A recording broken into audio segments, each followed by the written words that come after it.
Can anybody hear me?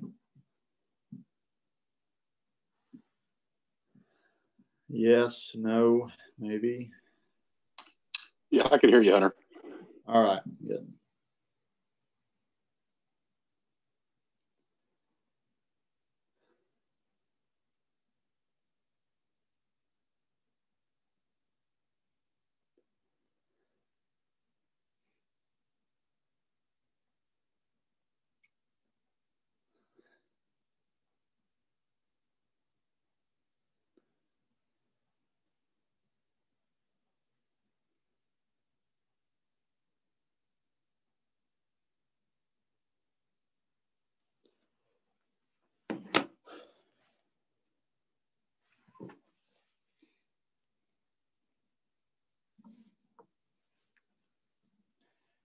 Hey, Larry, do you want to lead us in prayer and pledge allegiance?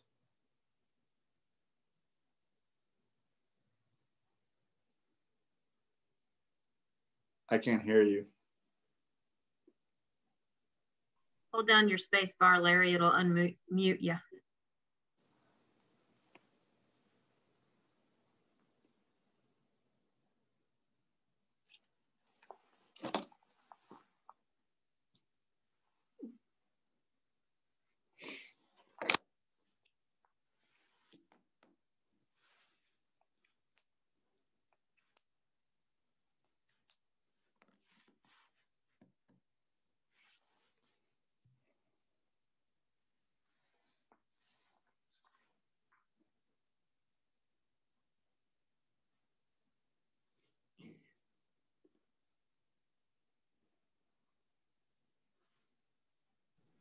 You able to hear me now? Yeah, are you there? Yeah, I just was having trouble getting it unmuted. Oh, okay. Do you want to lead us in prayer and pledge allegiance? Yeah, I can do that. Okay, thank you. How's everybody doing? Good? Well, doing Michael's good. Brent, how's the cabinet selling going? Is he there? I think he's busy.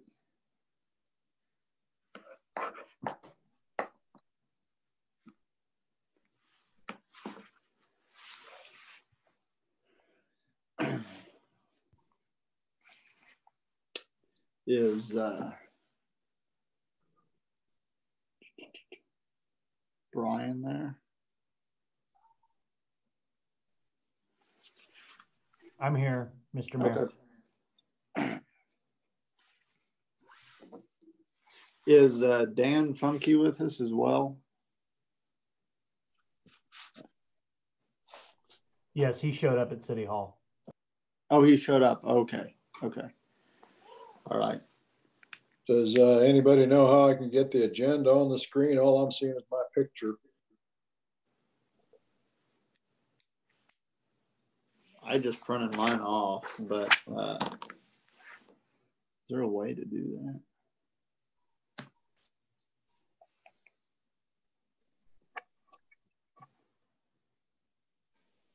Can you hear me? Yeah. Good.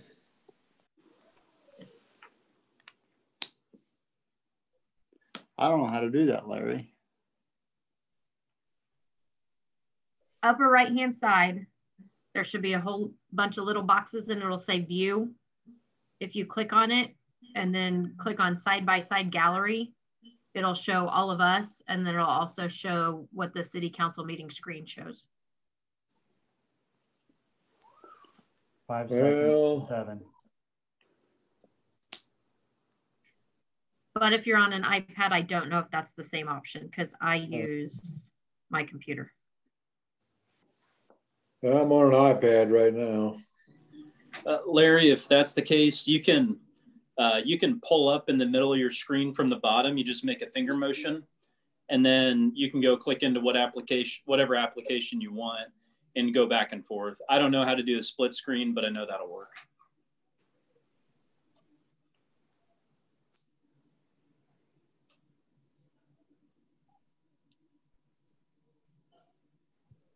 You still there? Yeah. Yeah. We can hear you. Well, I've got the agenda, but now I lost the pictures. There's a little red button up in the top right of your corner that'll say it's for the call. And if you click back on that, it'll come back up. There's a microphone there in the red. Is that it? Yeah, click on that. Okay. Well, that put me back to where I was with a picture. Yep. All right, that'll work. Okay, are we ready, everybody? Yeah, I guess we'll call the meeting to order. Brian, are you ready? Yes, sir, we are. Okay, I guess we'll call the meeting to order, and we'll have Larry Zimmerman lead us in pledge and prayer. All right. I pledge allegiance to the flag of the United States of America and to the republic for which it stands, one nation, under God, indivisible, with liberty and justice for all. Do you think it would be better if I'd use my cell phone to talk, or?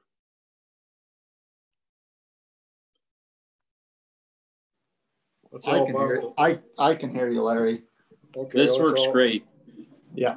Brent, you switched to your feet, buddy. What are you talking about? You have nice black socks on. Oh, yeah? Yeah. I got to get it around. Yeah. There you go. But I can't see myself. Well, everybody else can. All right, great. Okay, the prayer. Okay, Heavenly Father, we just thank you for allowing us to get together to make decisions that would benefit our city. And we just pray and ask your guidance in all these decisions that we need to make.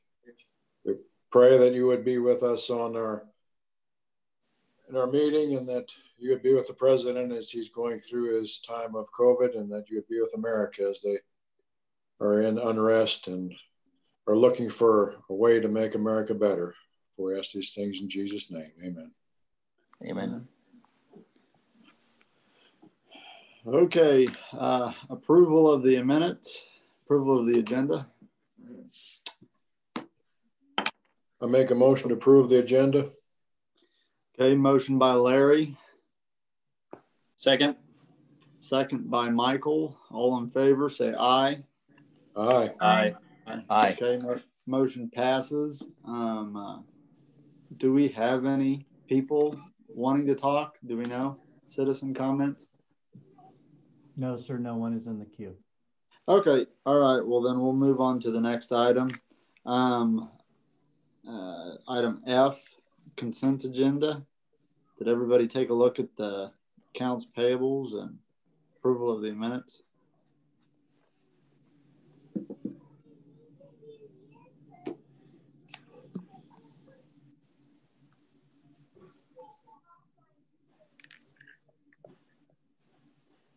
Any questions?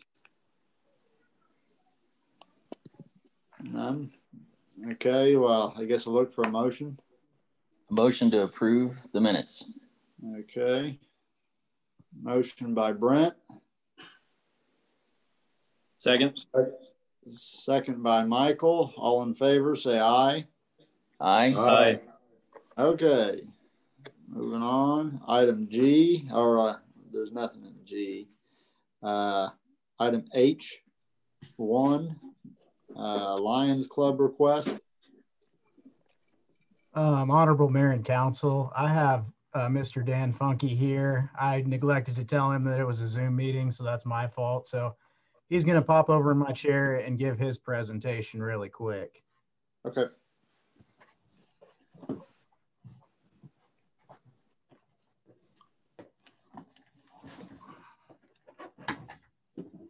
Thank you, Honorable Mayor and Goddard Council, for the opportunity to address two items on your agenda. The first one is dealing with Dave and Phyllis Curtis has given so much to our community. We would like to honor them with a sign in a community park. Lion Dave is the longest member of the Goddard Lions Club and was instrumental in planting flowers in front of the City Hall, the community center, Pocket Park, and the Goddard Public Library for many years. With the support of the city, the senior group, Lions Club, and the late Gary Rendell, he started the Goddard Community Garden. Members of the Goddard Lions Club and other community members, with the permission of the senior group, would like to honor David A. Curtis with a sign at the Goddard Community Garden. The community garden sign is 4x2 or 2x4 foot. We have two 6 foot by 6 foot poles that would go on with a 4 foot 2x4 frame around it. We would like to place a sign just outside the south gate of the garden. It'll be hung there. The Lions Club realizes that the sign may not need to be replaced in 7 to 10 years, and we're willing to absorb the cost when deemed necessary. Dan, does that include that whole area there, or just the garden, or? Just the garden.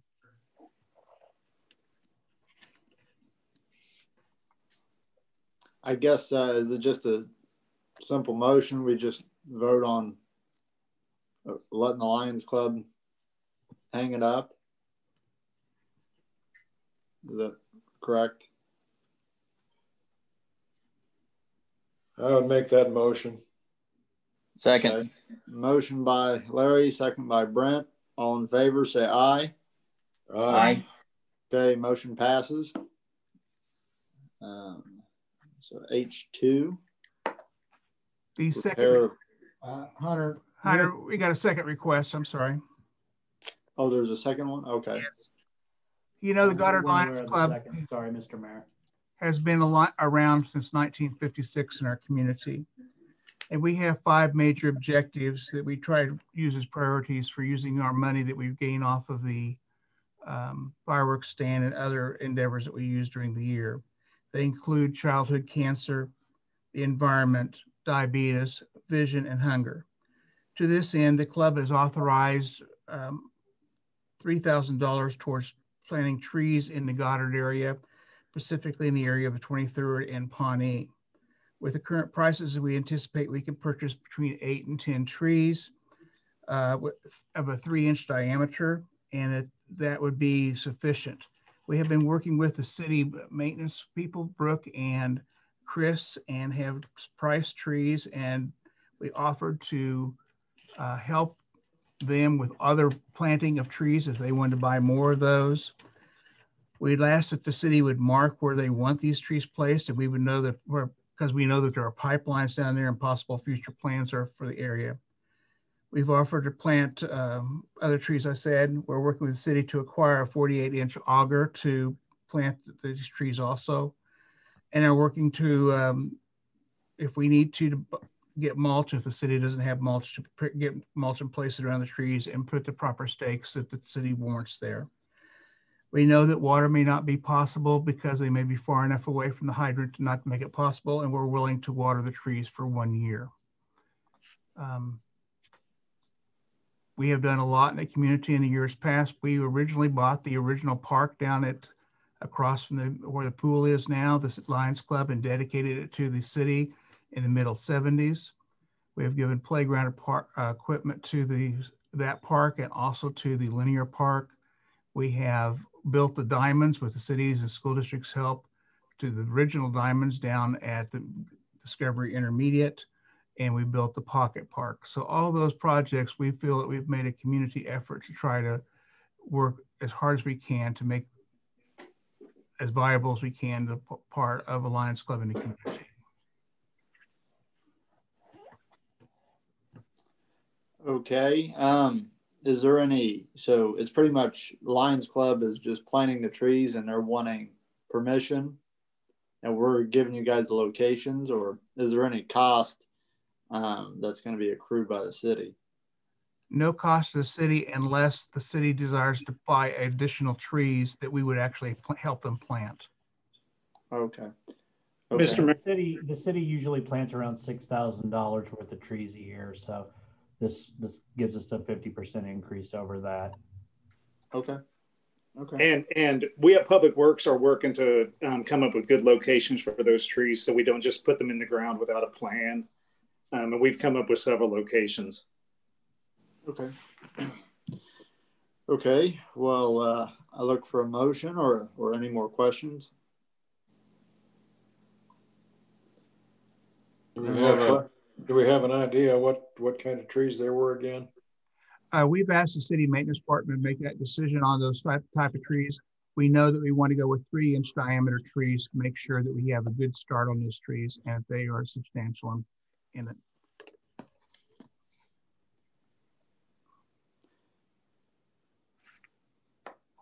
Okay. Sounds good to me. All right. Look for a motion. This is Sarah. I'll make that motion. Motion by Sarah. I'll second. Second by Michael. All in favor, say aye. Aye. Aye. Thank Motion you. passes. Appreciate it. Thank you, Dan. I appreciate it. Okay, so we're going to move on to item H2, repair of the wastewater treatment facility pumps. Can I get the slide change, please, Thatcher? Thank you. This item is for, as you said, Mr. Mayor, the wastewater facility mixer pumps. Little background is the treatment plant contains 5 WILO TR50 mixer pumps. And essentially what they do is they assist the treatment process by circulating the influent to aid aeration of it to promote the digestion process, which is basically adding oxygen into the influent to allow the bacteria, or what we often refer to as bugs, to work.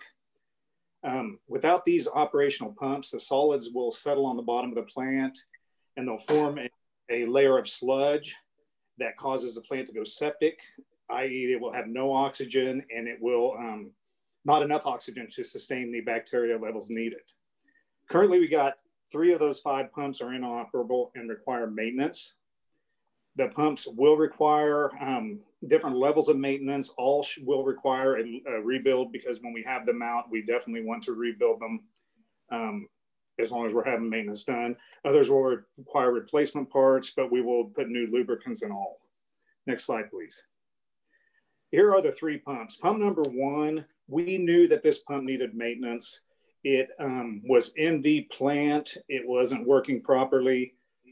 We could not pull it because of debris around the cable. So we had to wait until the lagoons were at a low enough level that we could divert the influent to the lagoons and empty one side of that plant to pull those. That is the process we were working on last council meeting when I mentioned to the council.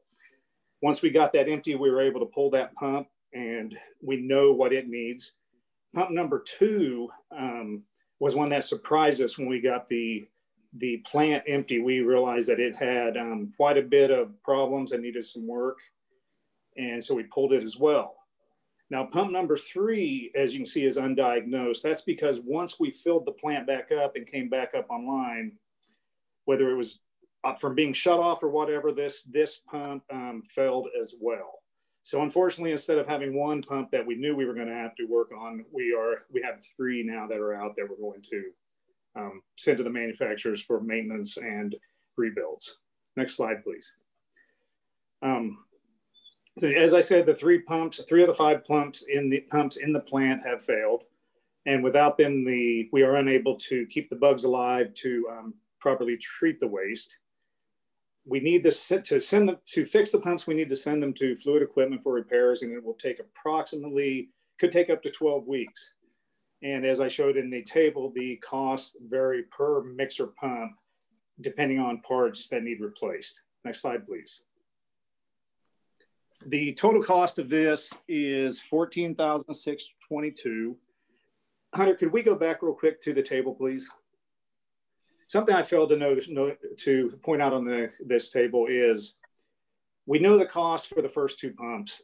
One is a rebuild, lubricants, and the labor. The second is a rebuild, lubricants, and the other parts shown here, the cable trumpet kit and the elbow electrode.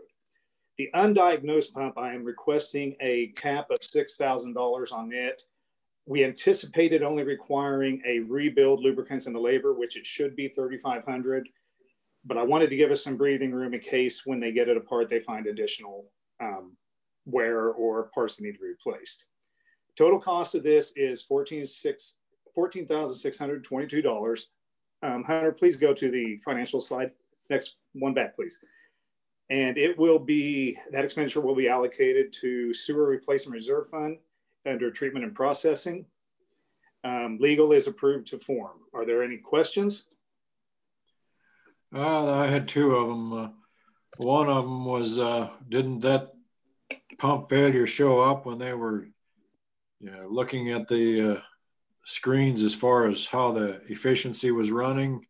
Well, and the second question is if it wasn't pumping the sediment off the bottom, wasn't there some way that they could scoop some up and see that the sediment was there and the pumps weren't working? Well, we knew the one pump wasn't working, and the other pumps, you can see them on the screen, but our system is very, very basic. So it doesn't give you a lot of information. And so sometimes it can, for lack of a better term, give you a false positive and let you know something's working when it actually is not. It just happened when we got that empty and that we noticed it was broke. Now, as for mixing that sludge and testing it, I'll show during my quarterly report, those basins are very deep. They are a good 20 feet deep. And as you know, it's raw sewage. It flows in there. We're very limited on how we can get to the bottom of that when it's full. So if we could have pulled the pump, we didn't have the debris that had come through that typically comes into a plant and settles, it would have helped, yes. This is one of those things where we've got to do regular maintenance. We've got to empty each side of that. We've got to fix air leaks. We've got to look at our equipment. Very caustic environment. So yes and no, it's difficult to tell by just looking at the screens. How long have those pumps lasted us? Since the plant was built. They run nearly 24/7 for a good decade. Okay. So they've lasted us a while. Okay. Yes, they have. Okay. Any more questions? So what's your plan? Fixing them and then replacing the others after that? So they're the same age? We'll fix these and we'll continue to monitor the others.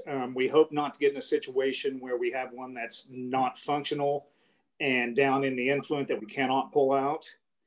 Again, if we get to that point, it's another waiting game until we can actually drain that basin to a level where we can get to it. So we won't spend the $5,000, $4,000, $5,000, $6,000 to work on the pump until we know it has an issue. But we will be watching them for sure.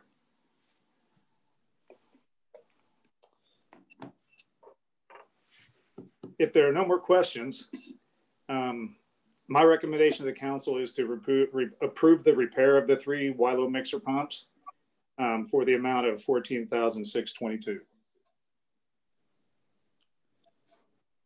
I motion that we approved the repair of the WILO mixer pumps in the amount of $14,622. Second. Motion by Michael, second by Brent. All in favor, say aye. Aye. Aye. Aye. Motion passes. Thank you, Brooke. Thank you. Okay, Matt, what do you got? Item H3, water rate discussion. Brian, do you want to lead this off or do you want me to just go? Yeah, well, I'll just say this is the first of a series of discussions. When we usually present rates, it's packed down into 1 or 2 meetings and it's very condensed.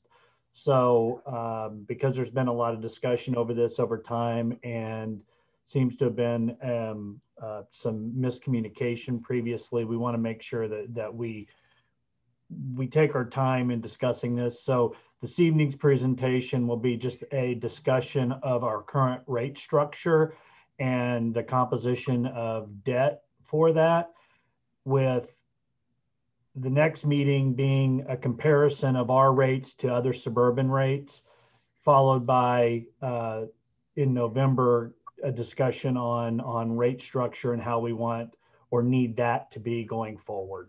So with that, I can turn it over to Matt to go through our current rate structure and debt payment.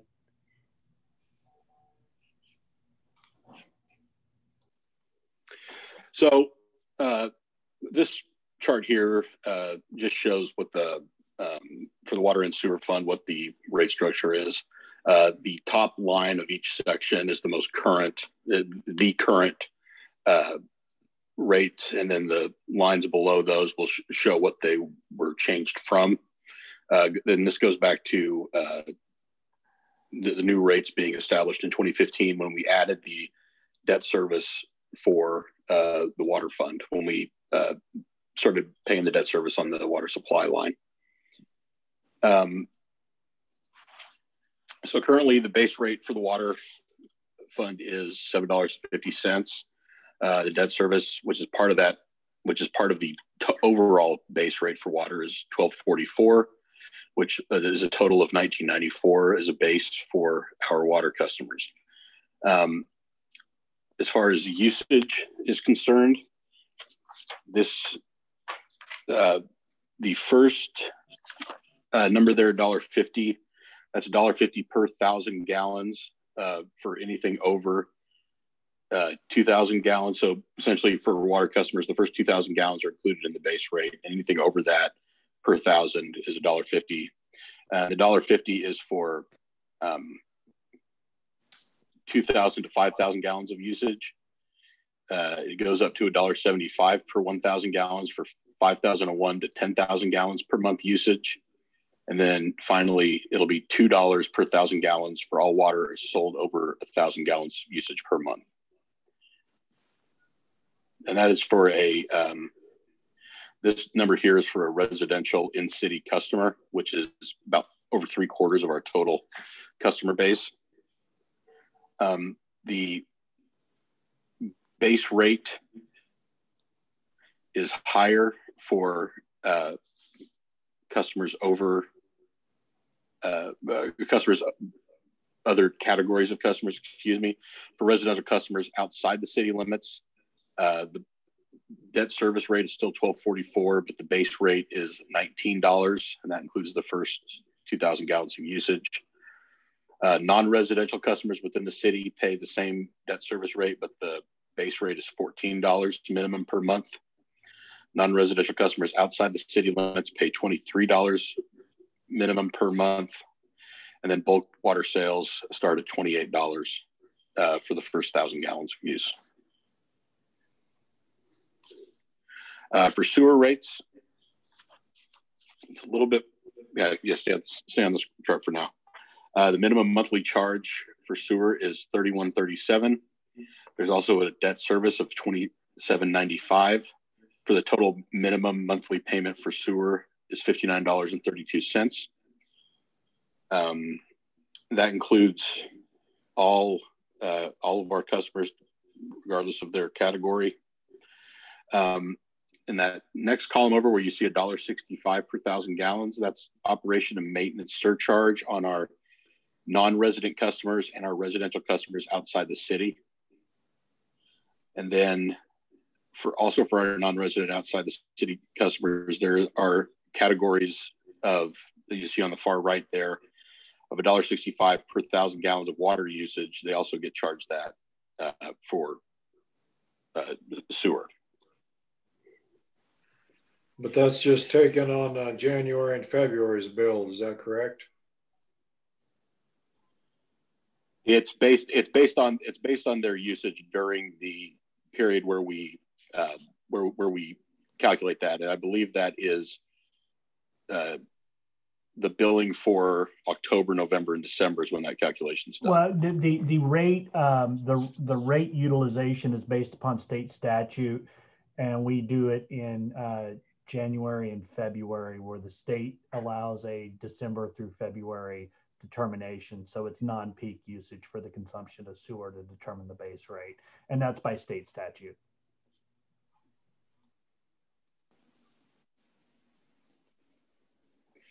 So anyway, for a combined water and sewer bill for a residential customer inside the city limits, which is, like I said, it's more than 3/4 of our customer base. You see there on the bottom line, the total base charge is $80.91, and that includes debt service for water and sewer, and it includes base rates for water and sewer. We can go to the next slide now. This is a breakdown of our water and sewer customers' history. If you'll see, this begins in 2005 when we had a total of 947 water customers and 870 sewer customers. And if you look down at the bottom right-hand corner for 2020, we have almost 1,000 more water customers and almost 1,000 more sewer customers. So you can see that the utility has grown considerably since 2005, when as far back as we have. We wanted to show you records for. You can go to the next slide, please. This is a chart that shows what back to 2010, what the debt service and annual budget for the water utility is. You see in 2010, we had an annual budget for water of $451,180, and there was no debt service at that point. And beginning in 2013, when we started adding debt service, that $98,000 was essentially at the time was the debt service on our water storage tank, the portion of the GO bond that pays for that. And as of 2020, the debt service for the water fund is $247,900. That includes a transfer to the bonded interest fund for the water storage tank portion of that debt payment, and then also the payment on the revolving loan for the 16-inch water supply line. The next chart, the next page, you skip ahead to that, just shows a graphic of our customer base. Is the black line. The blue represents our total annual budget for water, and the purple represents our debt service portion going back to 2012 when that went online. Next slide. This is a breakdown of the what the total debt service for the water utility is. I've basically just explained this. So the bottom line is the current interest payment, principal payment, the service fee, and then total supply line is $167,629.24. That's the revolving loan. And then we also have the $79,900 transfer, which goes to bond and interest fund to make the debt service payment on that portion of a general obligation bond. Go to the next slide, please. And that the previous slide, go back for just a second. I'm sorry. This is the breakdown of those payments every year from 2015 till now. The next page you'll see, go back to the next one. This is everything going forward. And that, as you see currently, that debt service number doesn't change. That when we issued that debt, we structured the payments to be equal every year, and that will become significant when we get to the sewer side, because that debt for the sewer was not structured this way. Okay, go to the next slide, please. This is the debt service and annual budget for the sewer utility going back to 2010. And as you see in 2010, the total debt service was $324,000, and the annual budget was $935,000. And then down to 2020, the debt service is $535,000, and the annual budget is $1.6 million. Next slide. This again shows in green, you have the total annual budget for the sewer utility. The purple is the debt service portion, and then the black line represents our customer base going back to 2010. Next slide, please. Here we have what we have paid every year back to 2009 for debt service for the, this is just for the wastewater treatment facility. And you'll see that the total payment in 2009 was 160, or let's look at 2010, because that was the first year we had two full payments, because we pay that debt twice a year. So the initial, period that we had this debt, the annual debt service was about $24,000. Now, when this debt was when we first established that revolving loan for the wastewater treatment facility, they structured the debt to be repaid in a way that every 5 years, the debt would, there'd be a balloon and the debt would jump to another level of payment. So, and the reason it was structured this way is because at the time, the cities had been growing in such a way that we anticipated to continue to grow in a similar way.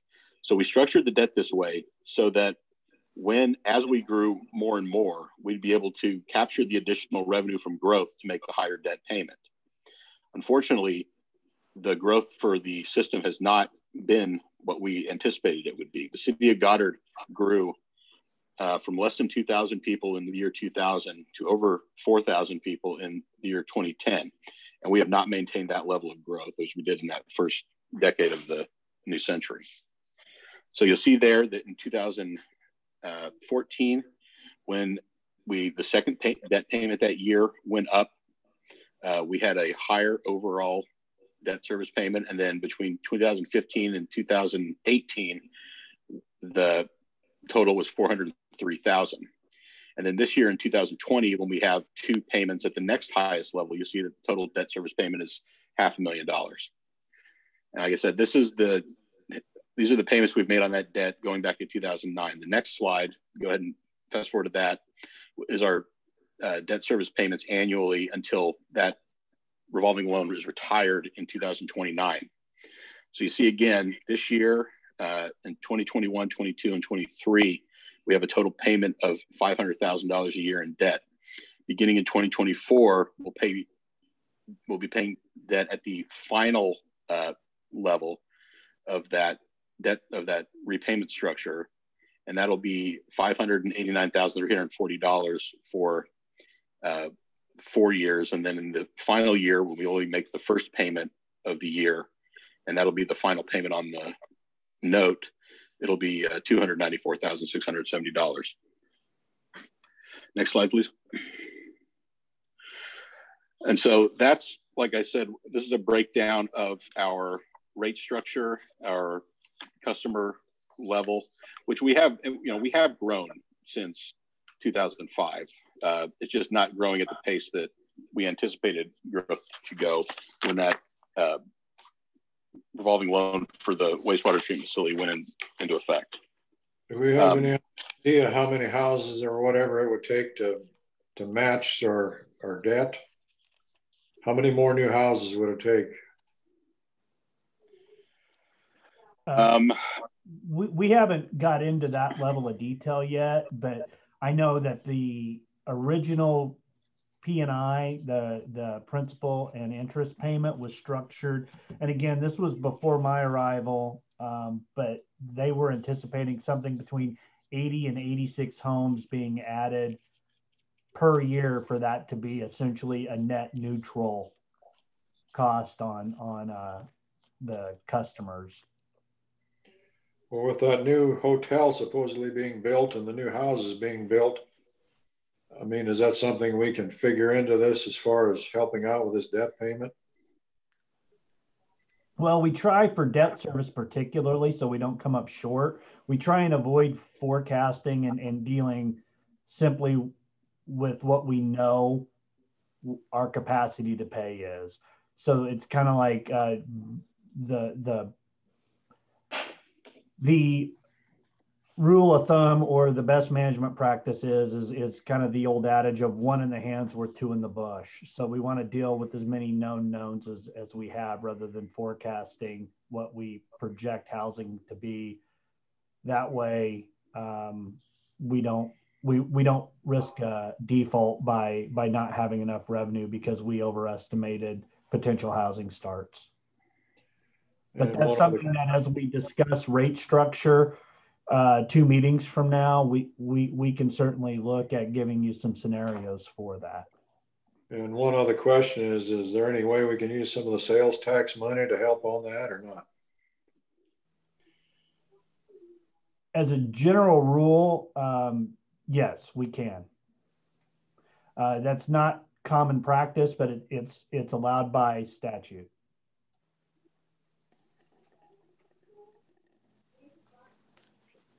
We would also need to address where we're taking that revenue from if we're going to transfer it out of our general fund, capital improvement, bonded interest obligations, and move it into a different fund.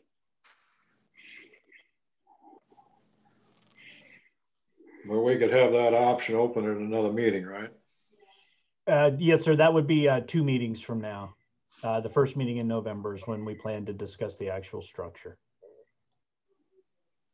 This is exactly why we want to kind of have it spread out so that we can have these discussions and folks can give it a chance to kind of knock around, and that will also allow us to structure the presentation in an area that's a path that the governing body wants to go down.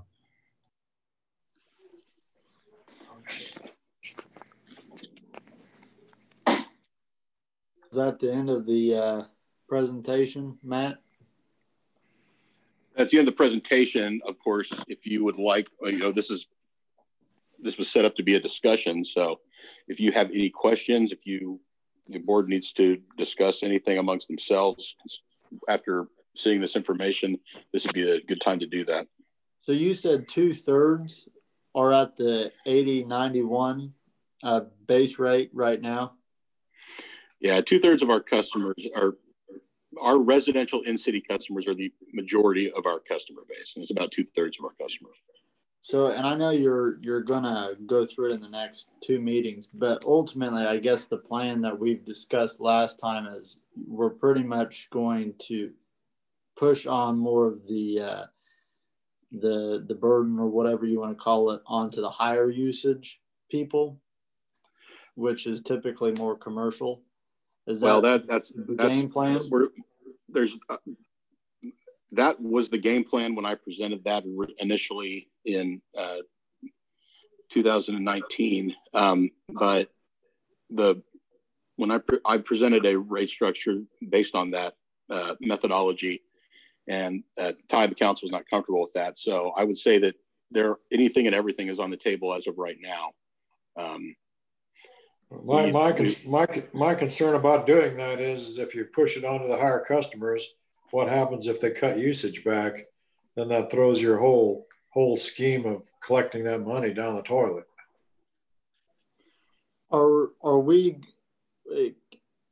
according to your last presentation, with that option, we were still lower than what you were to pay with City of Wichita, right? For the commercial, that we'd have to look closer at that.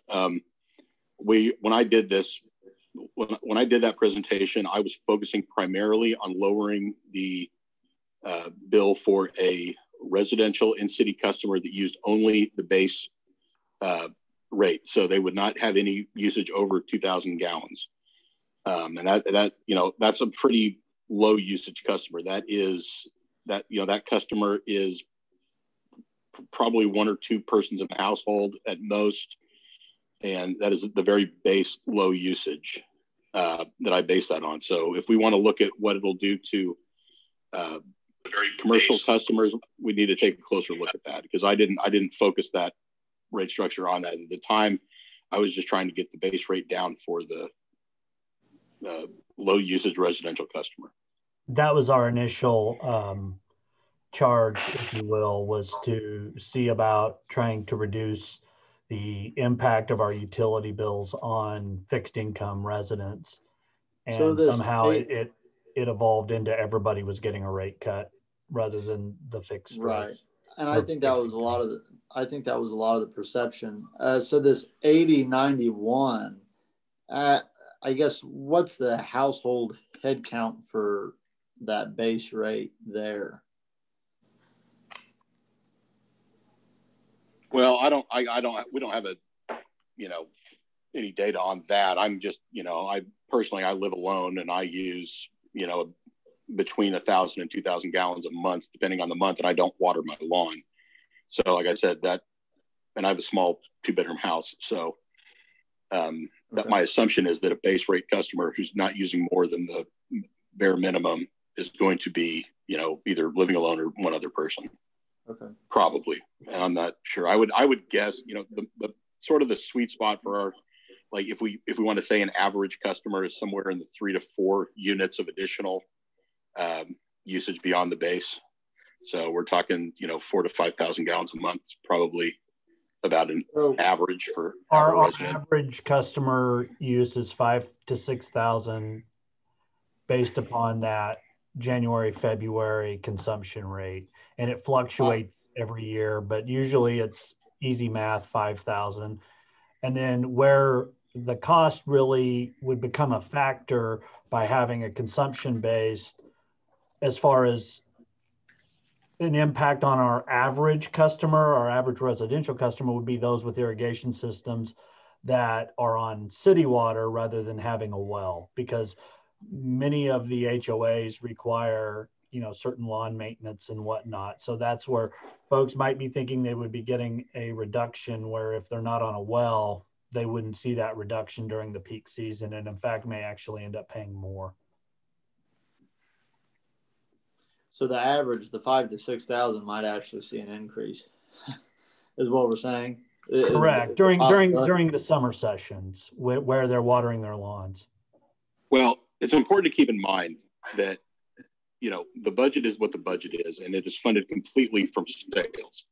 So, you know, in order to get a lower bill for a base rate customer, for that, you know, come customer, the other levels of customer get. So, I mean, unless we're talking about slashing our budget for our utility funds, there's no other way to get around the where the bills are now than by, you know, reducing the budget or subsidizing it from somewhere else, which means we're taking resources from another revenue stream that currently is assigned to another operation of the city. Right. Well, I think Brian's right. There was a perception that the average household was going to see a decrease. And I think that's one of the big reasons, you know, Larry was concerned about somebody who's just watering their lawn is going to see a substantial increase. Was that something that we wanted to do? So I don't know how that perception came about, but it's something that we have to be pretty cautious on, I would think. And so I guess what in your next presentation, in the next meeting, what are you going to go over? How we compare to other suburban and ideally Wichita, although given that Wichita sells water to every other municipality that's a first-tier suburban community other than Mays and Goddard. So the city of Goddard and the city of Mays are the only two cities that that have their own water supply and are not receiving water from the city of Wichita. City of Wichita subsidizes their municipal operations with these extraterritorial water cells, so they're able to keep things lower than most because they sell to these other jurisdictions. So, but what we'll show at the next meeting is how we compare to all the other first-tier suburbs and Wichita based upon the average consumption, because that's what we'll have to do. It's difficult to get an apples to apples comparison because everybody has their rate structured differently. So what we try and do is show what is that rate for an average consumption of 5,000 gallons. And that's what we'll do our best to show. Okay, any more questions?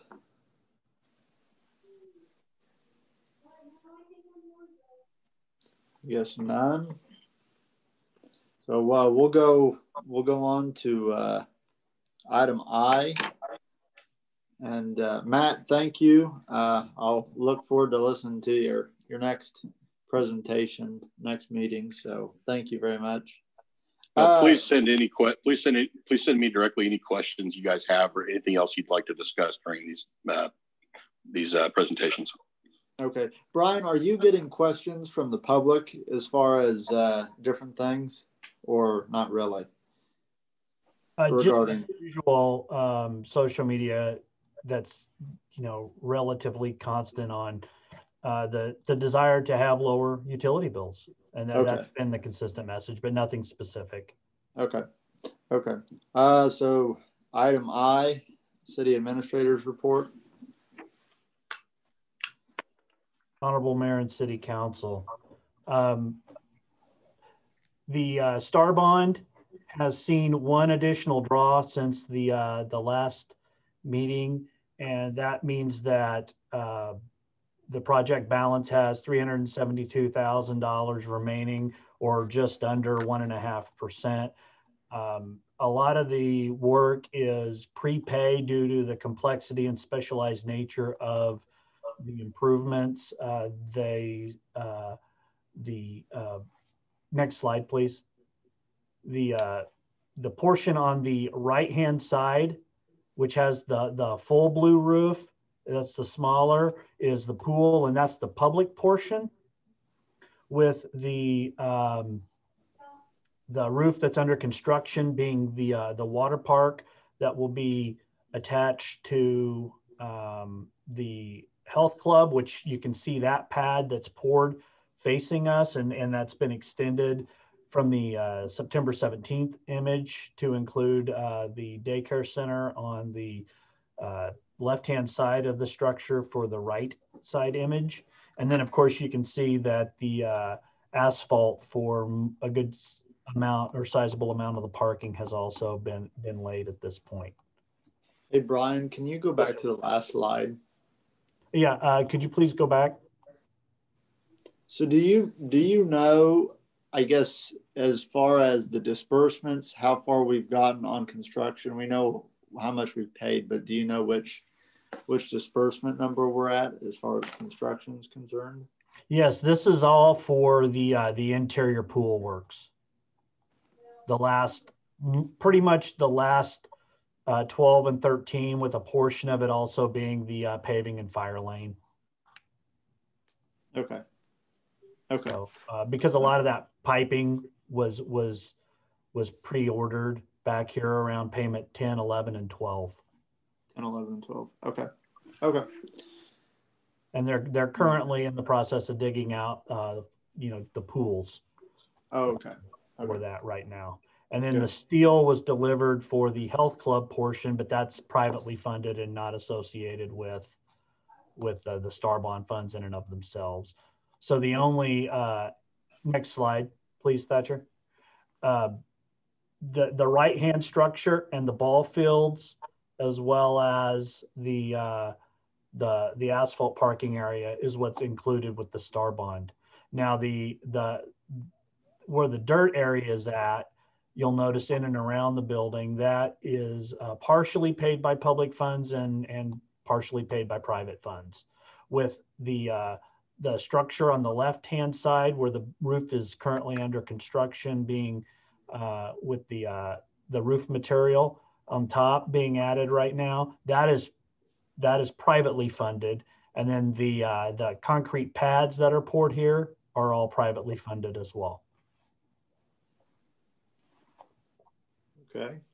Arbor Creek, this is just showing some additional construction. Usually we show the main drive with the model homes and a couple of the homes in along the Arbor Creek Drive coming in, but this is further down where the roundabout's at on the far southeast corner of the development, and that's showing the current homes that are under construction. Just saying that we have 245 lots with, actually, I think that number is now up to 14 that have been sold, but we'll make sure that's updated for the next meeting. So Cloverleaf is where you can probably see the most progress, and that's something that you can just watch it grow by driving down 199th, and that's coming along really good. You can see that development. And next slide, please. There's a total of approximately 50 total units, with 22 along Martin's Court for duplexes there. Next slide. Elk Ridge, this is showing the house that we've kind of been showing under construction, and that's substantially completed now. and hopefully we'll have some additional, there's been, I think, another permit pulled. So we'll see some new construction there hopefully soon. Next slide. Rustic Creek. The only thing to add over the last one, over last meeting, is at the bottom, and that's that the engineering service agreement has still not yet been executed. However, both Terry and I have been working with the developers lending institution for the letters of credit, and those are forthcoming. So we anticipate receiving those here within the next 1 to 2 weeks and getting the mayor's signature on that engineering service agreement that was approved contingent upon the receipt of the letters of credit. So that should be progressing. The R-Cut, nothing new to report at this point. Just as we mentioned at the last meeting, that we're targeting a bid letting of February, March 2021 because of some of the design and stormwater changes that were requested by KDOT from Trans-System's initial concept design. 183rd, the only thing really new to point out is that we did receive our notice to proceed, and we have a pre-construction conference scheduled for October 12th. And I want to thank our city engineer, Harlan Foraker, and his team at CED for their work on this and keeping it moving. We've had some extra work with the bid award, and so we're looking forward to getting moving on that. Some upcoming notable items. We'll have the third quarter reports at the next council meeting. We'll have the utility rate discussion on suburban rate comparisons, discussion and requests for North Park fencing. Also, I'm working with Cox, and I had hoped to have this presented beforehand, but they'll have a small cell license agreement that's it. The legislature's pretty much made it a rubber stamp for the most part with recent legislation on that as far as who gets to control what goes into the right of way and where. We still have some say, but it's predominantly now being driven out of Topeka. So that I hope to have at the next council meeting, but definitely no later than the first meeting in October. In November, I'm sorry, the first meeting in November at the latest. We'll have some discussions on the community center options, utility rate discretion on how our rates are structured and how we want them to be going forward. And then we'll begin work on the 2021 work plan. That's pretty much my report, unless you have any additional questions. I know we'll also be announcing some additional staff additions to our police department here very soon. Okay, good. Any more questions? None. Governing body comments. Larry, what do you have? We're still planning on talking about what we are going to do as far as money budgeting to private organizations. Are we going to plan on that in March still on a budget session?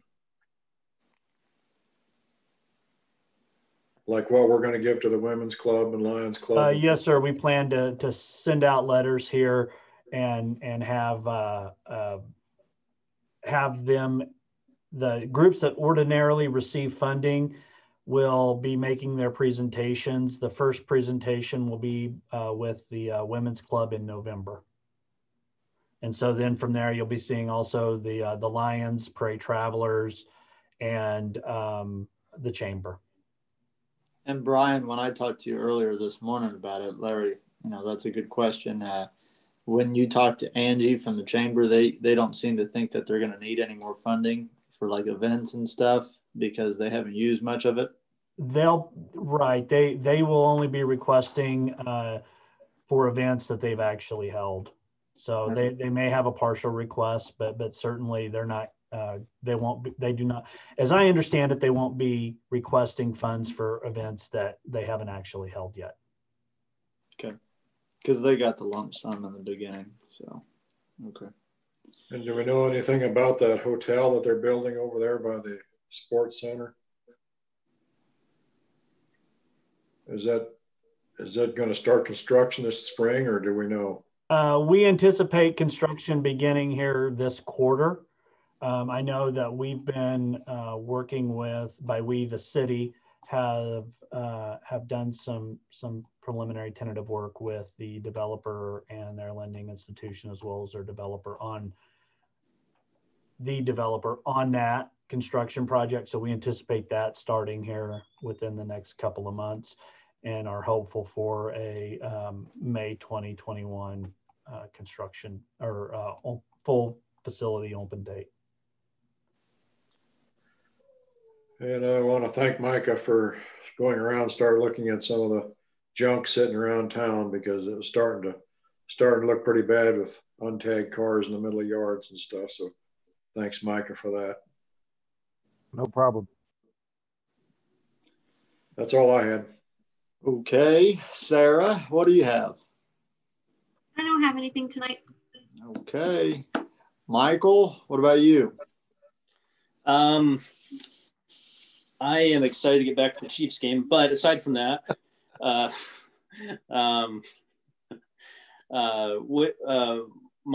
family and I were over at the park this last weekend, and Whitney had an accident, had some knee surgery, and so she had to sit down. And we noticed that we were very appreciative of the ADA walkways, but there really wasn't a great place to sit near the kids, as they were playing on the equipment further away. We were sitting over by the splash pad where there was some seating. I was just kind of curious if there's any plan to put more seating over by the equipment.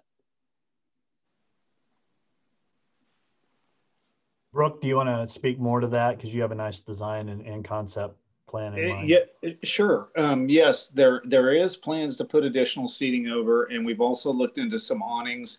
The plan is to put seating on the east side of the new playground, and then on the west side of the new playground, where we built that kind of patio, we plan to put some picnic tables and hopefully some awnings over that. And then the old playground, we are also planning to put some benches on the east side of that. The whole key, and as you said, this is obvious, the whole key is to put some benches around those so people can be close to their children when they play, and that'll keep the children on the playground a lot longer. So that's something we plan to bring to council after the first year, get something going by spring. Okay, great, thanks. Brent, what about you? I have nothing at this time. Okay.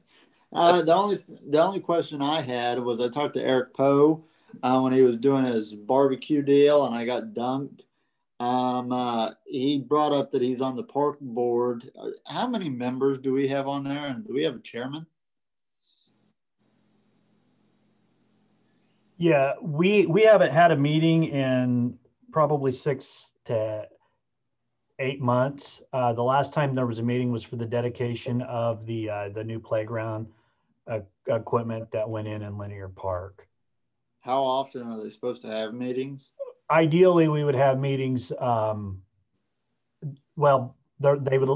We initially set it up for once a quarter, and the ordinance was amended to say every month, but we have not had meetings once a month, as there's been really no capital improvements. Right. Is there even a purpose of having the board try to get together, or is there even that many members on it? Well, the next stage would be the design of the North Park, and to what extent the council would like to see the park board play with that design. Okay. All right. That's the only question I had. Thank you, everybody.